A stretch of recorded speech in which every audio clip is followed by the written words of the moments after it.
welcome. Today, we're talking about a truly remarkable figure, Sir Ashutosh Mukherjee. Now, his life story is just this incredible tale of pure genius, a single choice that changed the course of his life, and honestly, the monumental task of building a nation through the power of education. Okay, let's start with this quote from Nobel Prize winner C.V. Raman. It's got this almost tragic feel to it, right? And it sets up the big question we're going to tackle. Who exactly was this lost mathematician, and what did India gain because he was lost?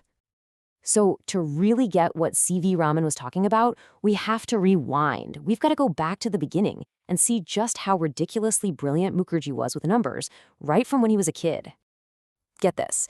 Before he even took his 10th grade exams, young Ashutosh had, all by himself, solved every single one of the 348 complex exercises in a famous geometry textbook.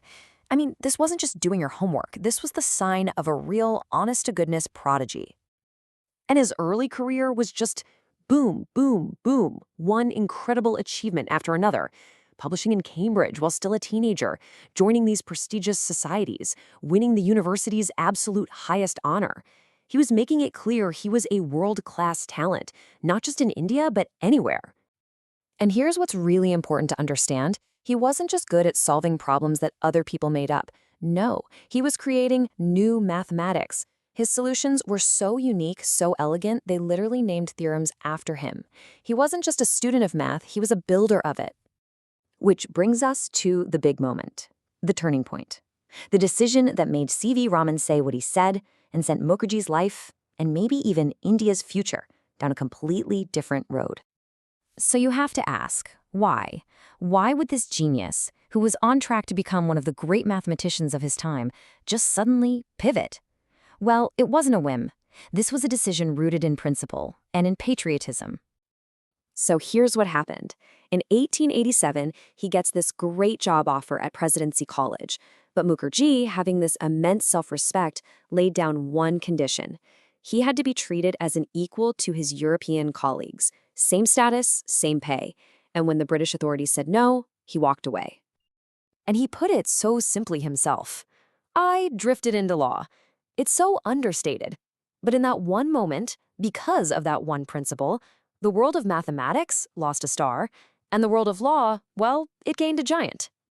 Now, once he turned to law, he didn't just dabble. He went at it with that same ferocious, methodical brain that he used for math.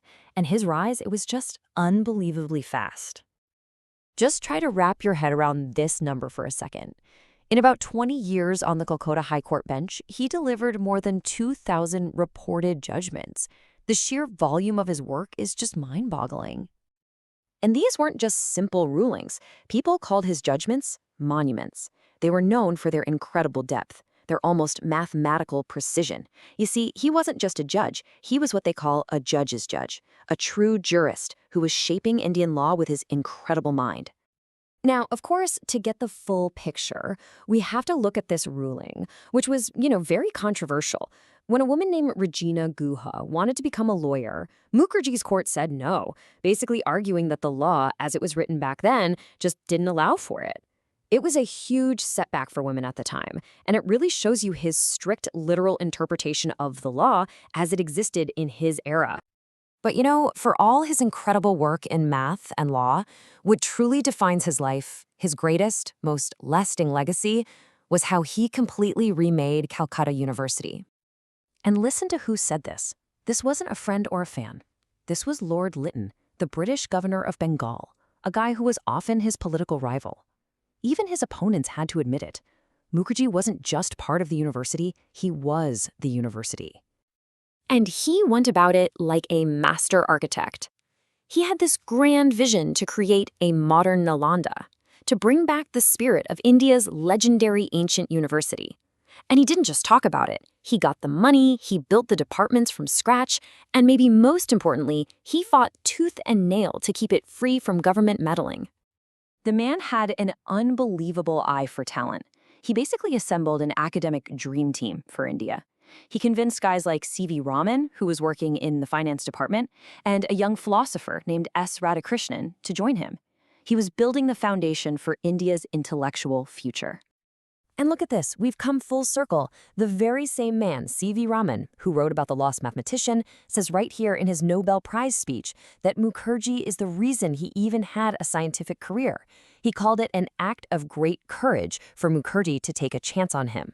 The man who gave up math created the very place that gave India its first Nobel laureate in science. It's incredible. So after all that, what do we take away from this amazing life? What's the real legacy of the man they called the Bengal tiger for his fierce, uncompromising spirit? You often hear Mukherjee called a Renaissance man, and it's not an exaggeration. The term just fits him perfectly. He was a true polymath, a person who didn't just dabble, but excelled in so many different areas. I mean, just look at this list. It's staggering. He wasn't just one of these things. He was a powerhouse in all of them. From writing theorems to writing laws, from building a university to building scientific societies, his impact was just immense. He was a force of nature. And this quote from his son really nails it. Sir Ashutosh Mukherjee's true legacy isn't just what he did himself, but what he built so that others could achieve greatness. He was an architect of institutions, a builder of futures. So you have to wonder, was he really a lost mathematician, or was he exactly the nation builder India needed, right when it needed him most?